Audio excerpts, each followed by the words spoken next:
우리 주제표 우리 감사 캠페인 같이 하겠습니다.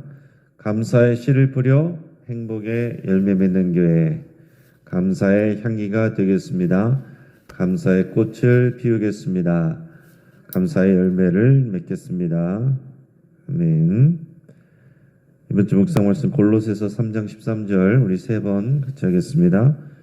누가 누구에게 불만이 있거든 서로 용납하여 피차 용서하되 주께서 너희를 용서하신 것 같이 너희도 그리하고, 누가 누구에게 불만이 있거든 서로 용납하여 피차 용서하되 주께서 너희를 용서하신 것 같이 너희도 그리하고, 누가 누구에게 불만이 있거든 서로 용납하여 피차 용서하되 주께서 너희를 용서하신 것 같이 너희도 그리하고.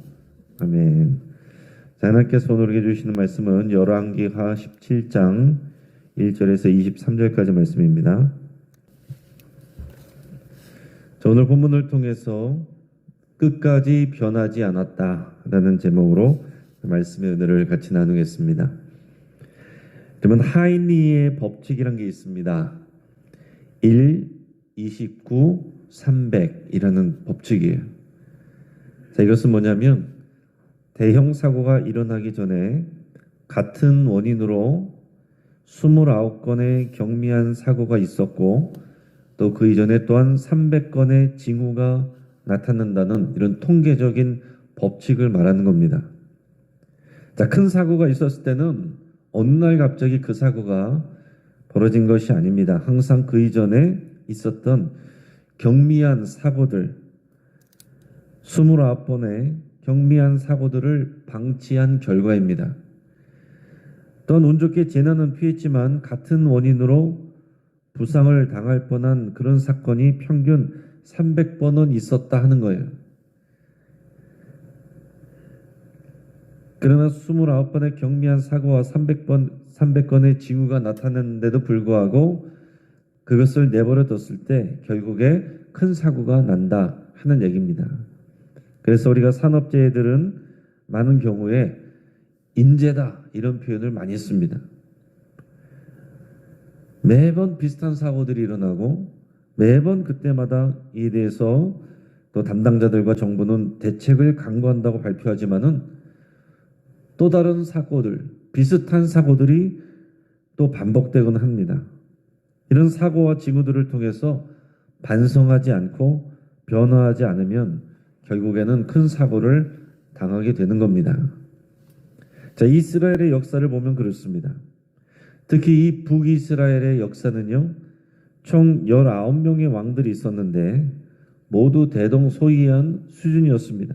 북이스라엘의 왕들은 한 번도 하나님 앞에 올바르게 행한 사람이 없어요. 19명의 왕이 있었다는 얘기는 다른 말로 표현하면은 19번의 기회가 있었다는 것인데, 그러나 북이스라엘은 모든 기회를 결국 다 날려버리고 망하게 됩니다. 자, 오늘 본문에는 북이스라엘의 마지막 왕인 호세아를 다루고 있습니다. 우리 1절에서 6절까지 말씀을 우리가 읽겠습니다.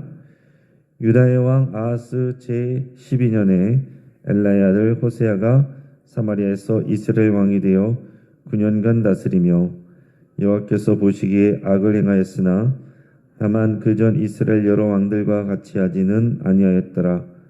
아수르의 왕 살마네셀이 올라오니 호세아가 그에게 종이 되어 조공을 드리더니 그가 애굽의 왕 소에게 사자들을 보내고 해마다 하던 대로 아수르 왕에게 조공을 드리지 아니하매 아수르 왕이 호세아가 배반함을 보고 그를 옥에 감금하여 두고 아수르 왕이 올라와 그 온 땅에 두루다니고 사마리아로 올라와 그곳을 3년간 에워쌌더라.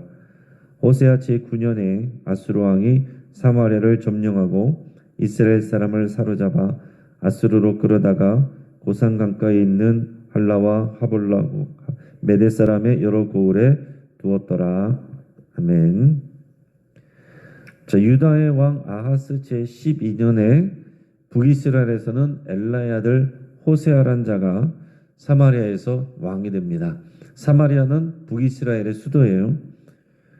자, 이 호세아도 반역을 일으켜서 왕을 죽이고 왕위에 오른 사람입니다. 자, 그런데 오늘 본문에 보니까 호세 왕은 이스라엘의 다른 왕들과 같지는 않았다라고 기록을 하고 있습니다. 그만큼은 아니었지만 결국 여호와 보시기에 악을 행하였다 이렇게 기록합니다. 여러분, 정도의 차이는 있지만 결국 마지막에는 여호와 하나님 보시기에 정직하게 행하였는지 죄악을 행하였는지 둘로 나눠집니다. 우리도 하나님 앞에 서게 될 때에 정도의 차이는 있지만 결국 의인으로 결국 악인으로 두 개로만 나눠지게 되어 있습니다.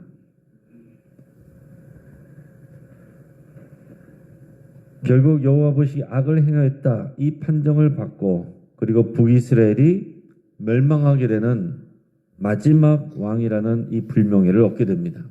이 호세아 때에 북이스라엘이 아수르에게 멸망하게 되는 겁니다. 자, 이 호세아가 왕으로 즉위하던 그 당시에 아람, 그 이방 민족 아람은 이미 망한 상태였고 북이스라엘은 북부 갈릴리와 요단 동편의 길르앗 이곳을 아수르에게 빼앗겨서 국토가 쪼그라들었습니다. 사마리아와 또 에브라임 산지 정도만 남은 상황이었어요. 그래서 이 호세아가 왕이 되고서도 아수르의 왕, 그 당시 살마네셀, 정확하게 말하면 살마네셀 5세의 종이 되어서 5년에서 6년 정도 조공을 계속 바쳤습니다. 하지만 호세 왕은 이제 왕이 되고서 그 정도 시간이 지나니까 이제 꾀가 나기 시작했습니다. 나라가 어려운 상황이고 위기인데 하나님 앞에 엎드려야 되는데 하나님 앞에 엎드리진 않고 꾀를 내었다는 거예요. 하나님 앞에 엎드리지도 않고 회개하지도 않고 개혁하지도 않았습니다. 그저 머리를 좀 더 굴려서 어떻게 할까? 계략을 짜고 전략을 짜는데 그 해결책이 여호와 하나님이 아니라 애굽이었어요. 애굽에게 부탁하자. 애굽에게 붙어서 이제 아수르하고 끊어버리고 애굽의 도움을 받자 이 생각을 하고 결정을 한 것입니다. 애굽이 아수르에게서 자신들을 보호해주고 지켜줄 거라고 믿었습니다. 그래서 호세 왕은 아수르 왕을 배반해서 조공을 끊어버리고 친애굽 정책으로 갈아탔습니다. 이 호세 왕은 애굽에게 바로에게 사신을 보내서 스스로 신하가 되기를 자처했습니다. 하지만 그것이 정답이 아니었어요. 아수르나 애굽이나 그 당시에 사람들은 이 왕들은 어느 나라에게 기대해야 될까 이것을 생각하지만 아수르나 애굽이나 하나님께서 얼마든지 들어 사용하시는 도구로 사용하시는 이방 민족일 뿐입니다. 이런 외국의 침략과 공격으로 고난을 당하면 이것이 하나님의 징계구나 심판이구나 생각하고 하나님 앞에 엎드려야 되는데 기도해야 되는데 호세아 왕은 기존 이 북이스라엘의 선대 왕들이 그랬던 것처럼 하나님이 아니라 이방 나라를 의지했습니다. 여러분, 애굽이 어떤 나라예요? 이스라엘을 출애굽시키기 위해서 하나님께서 심판하신 10가지 재앙을 내려셨던 그런 나라 아닙니까? 그것이 이스라엘의 정체성이에요. 애굽에서 건져내어 구원하여 주신 여호와 하나님, 그 하나님과 언약을 맺은 백성이 그 이스라엘인데 이런 나라의 역사를 잊어버리고 그 애굽을 의지하는 호세아 왕이 얼마나 어리석습니까? 자, 호세 왕이 아수르를 배신하니까 아수르 왕이 가만히 있습니까? 북이스라엘 온 땅에 두루다니며 또 공격을 합니다. 그리고 사마리아로 올라와서 3년 동안 이 성읍을 포위를 했습니다. 그래서 결국 호세아 제9년에 주전 722년 아수르 왕에 의해서 북이스라엘은 멸망하게 됩니다. 아수르 왕은 사마리아를 점령하였을 뿐만 아니라 이스라엘 사람들을 사로잡아서 아수르 지역으로 또 여러 점령 지역으로 데리고 가고 흩어버렸어요. 자, 이것은 이스라엘 민족의 정체성을 말살하고 아수르 문화에 강제로 동화시켜서 더 이상 반란을 꾀하지 못하게 하려는 의도입니다.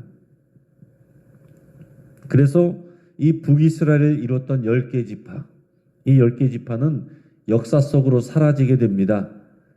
그냥 사마리아인으로 신약시대에는 남게 되는 거예요. 자, 오늘 본문은 그 이후로 북이스라엘이 209년이라는 역사, 주전 930년에서 722년까지 남북왕조가 갈리고 나서 북이스라엘은 겨우 209년 이어지다가 망하게 됩니다. 여러분이 조선왕조도 500년인데 북이스라엘은 200년 조금 넘어서 망했습니다. 자, 그 이유는 변함없이 반복된 북이스라엘의 죄악이고 그 북이스라엘의 죄악의 근본 원인은 왕들에게 있습니다. 리더에게 책임이 있는 거예요. 그 이유를 종합적으로 기술한 것이 7절에서 18절 말씀인데 우리 어떤 내용으로 결국 하나님 앞에서 멸망하게 되었는지 7절에서 18절까지 말씀을 우리 생각하면서 같이 읽겠습니다. 이 일은 이스라엘 자손이 자기를 애굽 땅에서 인도하여 내사 애굽의 왕 바로의 손에서 벗어나게 하신 그 하나님 여호와께 죄를 범하고 또 다른 신들을 경외하며 여호와께서 이스라엘 자손 앞에서 쫓아내신 이방 사람의 규례와 이스라엘 여러 왕이 세운 율례를 행하였습니다. 이스라엘 자손이 점차로 불의를 행하여 그 하나님 여호와를 배역하여 모든 성읍의 망대로부터 견고한 성에 이르도록 산당을 세우고 모든 산 위에와 모든 푸른 나무 아래에 목상과 아세라상을 세우고 또 여호와께서 그들 앞에서 물리치신 이방 사람 같이 그건 모든 산당에서 분향하며 또 악을 행하여 여호와를 경노하게 하였으며 또 우상을 섬겼으니 이는 여호와께서 그들에게 행하지 말라고 말씀하신 일이라. 여호와께서 각 선지자와 각 선견자를 통하여 이스라엘과 유다에게 지정하여 이르시기를 너희는 돌이켜 너희 악한 길에서 떠나 나의 명령과 율례를 지키되 내가 너희 조상들에게 명령하고 또 내 종 선지자들을 통하여 너희에게 전한 모든 율법대로 행하라 하셨으나 그들이 듣지 아니하고 그들의 목을 곧게 하기를 그들의 하나님 여호와를 믿지 아니하던 그들 조상들의 목같이 하여 여호와의 율례와 여호와께서 그들의 조상들과 더불어 세우신 언약과 경계하신 말씀을 버리고 허무한 것을 뒤따라 허망하며 또 여호와께서 명령하사 따르지 말라 하신 사방 이방 사람을 따라 그들의 하나님 여호와의 모든 명령을 버리고 자기들을 위하여 두 송아지 형상을 부어 만들고 또 아세라 목상을 만들고 하늘의 일월 성신을 경배하며 또 바알을 섬기고 또 자기 자녀를 불 가운데로 지나가게 하며 복술과 사술을 행하고 스스로 팔려 여호와 보시기에 악을 행하여 그를 경노하게 하였으므로 여호와께서 이스라엘에게 심히 노하사 그들을 그의 앞에서 제거하시니 오직 유다 지파 외에는 남은 자가 없으니라. 유다도 그들의 아멘. 여기까지 읽겠습니다. 자, 지금 여기에서 북이스라엘이 멸망한 이유를 종합적으로 다 기술하고 있어요. 여기 대략 세 가지가 나오는데, 자, 첫째는 출애굽시켜서 구원해 주신 여호와 하나님을 배신하고 다른 신들을 섬긴 우상 숭배가 가장 큰 원인입니다. 이 우상 숭배가 끊어지지 않았습니다. 특히 처음 시작하던 이 여로보암 때 첫 단추를 잘못 꼈습니다. 여로보암 때 금송아지를 만들어서 백성들로 하여금 이것이 여호와 하나님이니 섬기라고 그랬고 없애라고 그렇게 말씀하신 산당들을 오히려 더 많이 세웠습니다. 모든 망대와 견고한 요새와 그리고 모든 작은 산들과 푸른 나무 아래들과 그런 모든 것에 여기저기 다 산당들을 세웠습니다. 그리고 그 안에 아세라 목상을 만들고 하늘의 일월 성신들, 별들과 하늘의 태양과 달을 다 섬기고 경배하고 바알을 섬기고 자녀들을 불가운데로 지나가게 하고 그래서 우상에게 바치고 복술과 사술을 행하고 점을 치고 이런 모든 하나님이 싫어하시고 가증스럽게 여기는 그것 때문에 가나안 족속을 몰아내시고 하나님과 언약한 거룩한 백성을 세워 하나님의 나라를 제사장 나라를 세우려고 하셨는데 그거를 어기고 처음부터 끝까지 우상 숭배를 하였습니다. 이것을 오늘 본문에서 그들 스스로를 우상에게 팔아넘겼다 이렇게 말하고 있습니다. 자기들 스스로를 우상에게 팔아넘긴 거예요. 자, 그리고 두 번째는 스스로 기회를 걷어찼습니다. 하나님께서 처음부터 그들을 망하게 하신 게 아닙니다. 하나님은 오래 참으십니다. 그래서 선지자들을 보내세요. 그래서 왕정의 역사란 것이 이 불순종하는 왕들과 백성 그리고 그들에게 하나님께서 선지자를 보내시면 그게 기회인데 그 말을 듣지 않습니다. 듣기 싫어하는 것입니다. 또 잔소리한다. 싫은 소리한다. 그 말을 듣지 아니하고 오히려 선지자들의 말을 무시하고 핍박하고 심지어 죽이기까지 합니다.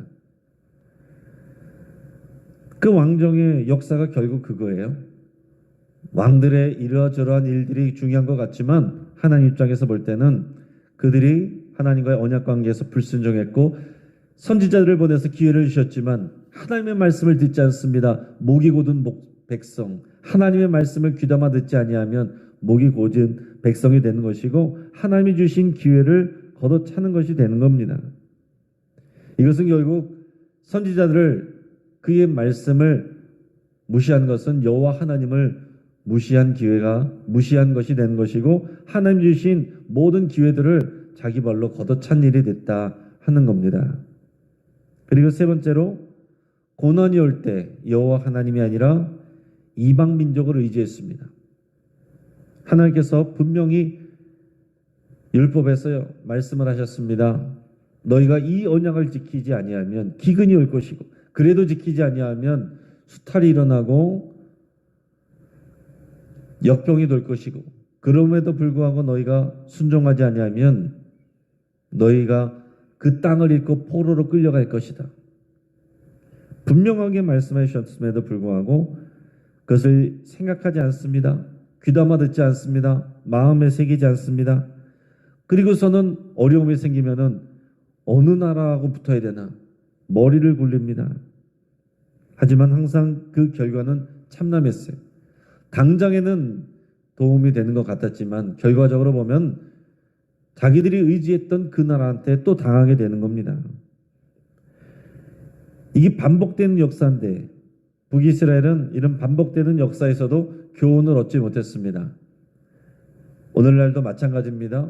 우리는 이 역사를 보면서 다른 나라, 먼 나라 이야기가 아니라 바로 하나님이 선택하신 백성들의 어리석은 일이란 것을 여러분 기억하시고 하인리 법칙처럼 똑같은 죄를 우리가 경고를 무시하고 그 길로 가서는 안 된다는 거예요. 그저 자신의 기득권, 당장에 잘 되는 일, 그거를 따라서 하나님 앞에 엎드리지 않고 기도하지 않는 그 모습들이 우리 안에서 얼마든지 나타날 수 있는 겁니다. 그들하고 다르지 않은 거예요. 결국 수많은 하나님의 경고와 사인이 있었음에도 불구하고 북이스라엘 왕들은 그 기회를 모두 날려버렸습니다. 여호와 하나님께서 오래 참으시지만 영원히 참으시지 않는다는 것을 여러분 꼭 기억하셔야 됩니다. 우리 하나님이 시작이 있으시고 끝이 있으세요. 중간에 오래 참으시고 경고하고 또 경고하지만 그러나 마지막에는 끝이 있습니다. 그 전에 기회를 잡아야 돼요. 돌이켜야 됩니다. 이제 말씀을 정리합니다. 북이스라엘은 19명의 왕이 바뀌는 동안 실패를 반복했고 결국 망했습니다. 그 모든 기회를 날려버린 거예요. 북이스라엘이 망한 이유는 여호와를 버리고 우상을 섬겼기 때문이고 하나님이 보낸 선지자들을 핍박하고 그 말을 듣지 않았기 때문이고 위기의 상황에서 하나님이 아니라 이방 나라를 의지했기 때문에 그렇습니다. 하나님은 오래 참으시고 여러 번 반복하여 돌이키라고 말씀하시면서 기회를 주십니다. 하지만 그 기회가 영원하지 않습니다. 고난과 기회는 하나님이 주시는 변화될 기회예요. 복받을 수 있는 기회입니다. 하나님께 돌이킬 수 있는 그런 기회이고 사인입니다. 그런 영적인 기회를 잘 선용할 수 있기를 주의 이름으로 축복합니다. 같이 한번 기도하겠습니다. 오늘 말씀을 붙잡고 함께 기도할 때에 적당한 신앙생활이 아니라 하나님 보시기에 바른 길, 정도를 걷는 신앙생활이 되기를 여러분 결단할 수 있길 바랍니다. 우리 주님께서는 너희가 차든지 덥든지 하라 그랬습니다.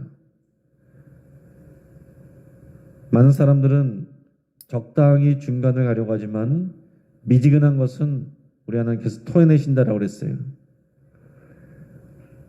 우리 하나님 앞에서 뜨거운 신앙, 정도를 걷는 신앙을 살아가기로 여러분 결단하면 기도하시고, 또 우리 삶에 여러 가지 삶의 위기와 고난이 있다면 이것을 변화의 기회로 삼으시고 하나님의 말씀을 듣는 기회로 삼으시고 하나님 앞에 엎드려 기도하는 기회로 삼으시기로, 그래서 이 고난과 위기 속에서 하나님이 주실 기다리고 계신 그 복을, 은혜를 우리가 더 사모하며 나갈 수 있기를 그렇게 여러분 같이 기도하시겠습니다. 우리 환우들을 위해서, 우리 항암 중에 있는 분들과 항암 예정에 있는 분들 위해서도 기도하시고, 또 수술하신 분들, 여기저기 아프신 분들, 여러분들의 치유를 위해서 함께 기도하겠습니다. 또 우리 주변에 예배의 자리, 또 기도의 자리로 돌아와야 될 우리 성도들을 위해서 함께 기도하기를 원합니다. 하나님께서 돌아오라고 사인을 주시는데 오히려 바깥으로 더 나가는 그런 분들이 있습니다. 우리 가족들일 수도 있고 우리 주변의 성도님들일 수도 있습니다. 예전에 열심히 하였으나 지금은 보이지 않고 더 나가서 신앙생활도 하지 않는 그런 분들이 있습니다. 예전에는 열심히 기도했으나 기도 자리에서 볼 수가 없는 분들이 있습니다. 그런 분들 생각나게 하시면 위에서 여러분 같이 기도하실 수 있기를 바랍니다. 이 시간 주여 한번 부르짖고 합심해서 함께 기도하겠습니다. 주여